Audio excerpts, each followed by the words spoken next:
பெண் பிள்ளைகளுக்கு எதிராக ஒரு விரல் நீண்டுச்சுன்னா அந்த விரலை சிதைக்கக்கூடிய சட்டத்தை நான் உருவாக்குவேங்கிறார். பெண் பிள்ளைக்கு ஏதாவது ஒரு பாலியல் வன்புணர்வு நடந்து என் பிள்ளை செத்துச்சா, என் பிள்ளையோட பிணத்தை எடுக்கிறதுக்கு முன்னாடி அந்த கயவனை கொன்று புதைத்து விட்டு என் பிள்ளைய நான் எடுப்பேங்கிறார்.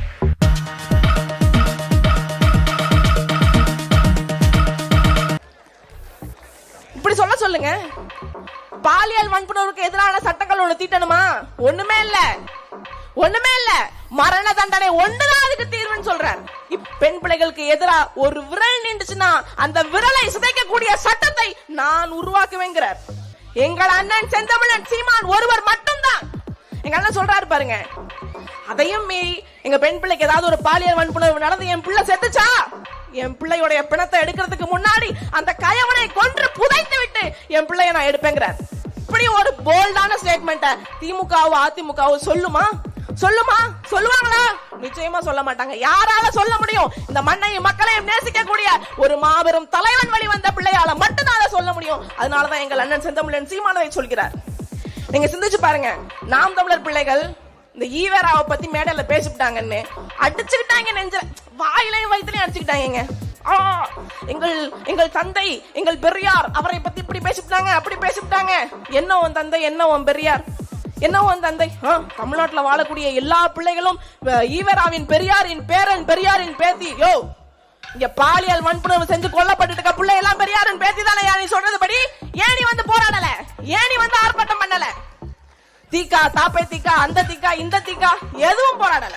இதுக்கெல்லாம் மேல எங்க அண்ணன் ஒருத்தர் இருக்கிறாரு, திருமாவளவன் அண்ணன். அவர் சொன்னாரு, பெரியார பத்தி இவங்க பேசிட்டாங்க, யாரு கேட்கலனாலும் பரவாயில்ல, தீக்கா கேட்கலனாலும் பரவாயில்ல, திமுக கேட்கலனாலும் பரவாயில்ல, நான் கேட்பேன், நான் பெரியாரின் பேரன் அப்படின்னாரு.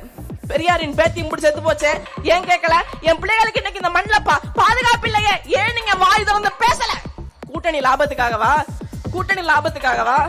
தமிழகத்துலங்க நீங்க பாருங்க, எதை கேட்டாலும் நாம் தமிழர் கட்சி நீங்க எத்தனை நாளைக்கு இங்க தனியா நிக்க போறீங்க? ஒரு கூட்டணி வைங்க, சீக்கிரமா போய் உட்கார்ந்துடலாம் இல்லையா? யாரோட கூட்டணி வைக்க சொல்றீங்க? இந்த கூட்டணி கட்சிகள் படுற பாடம் நீங்க பாக்கலையா? அப்படியே கண்ணை மூடிக்கிட்டு, காதை மூடிக்கிட்டு, வாயை மூடிக்கிட்டு 3 குரங்கு உட்கார்ந்துருக்கேன், அந்த மாதிரி உட்கார்ந்துருக்கே ஒவ்வொரு குரங்கும் நீங்க பாக்கலையா? அப்படி உட்கார சொல்றீங்களா எங்களை? என்ன கூட்டணி? கொள்கை வேற, கூட்டணி வேறங்கிறாங்க.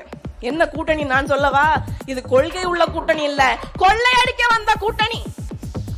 பாருங்க, அந்த காலத்துல மாக்காய்க்கா ஒரு பாட்டு பாடுச்சு, போதையில போகுது பார் விடிய விடிய பேரணி, பந்தல் வந்து சேரும் முன்னே மாறி போச்சு கூட்டணி, நம்பர் மட்டும் ஒத்து வந்தா நாயோடும் கூட்டணி, நம்பர் மட்டும் ஒத்து வந்தா நாயோடும் கூட்டணி, கொள்ளை கூட்டணி ஒவ்வொன்னுக்கும் என்ன பின்னணி?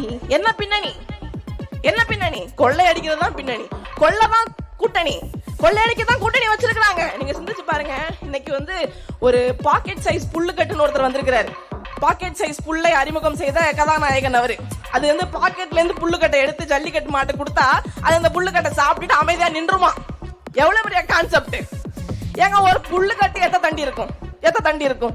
ஒரு ஆட்டுக்கு வாங்குற புல்லுக்கட்டு இந்த இவ்வளவு பெருசு இருக்கும், ஒரு மாட்டுக்கு வாங்குற ஒரு சம 80 ரூபாய் இவ்வளவு பெருசு இருக்கும், நான்லாம் குதிரைக்கு வாங்குற ஒரு சம 120 ரூபா இருக்கும், இவ்வளவு பெருசு இருக்கும். 2 பேர் தூக்கிட்டு வரணும். பாக்கெட்ல இருந்து புல்லுக்கட்டு எடுக்கிறாருன்னா என்ன மாதிரி பாக்கெட்டுங்க அது? என்ன மாதிரி? தலைவா அந்த புல்லுக்கட்டு வேற எதுவும் இல்ல தலைவா. விநாயகர் சதுர்த்திக்கு சாமி வைப்பாங்கல்ல, அருகம்புல்லு கட்டு தலைவா, அது அருகம்புல்லு கட்டு.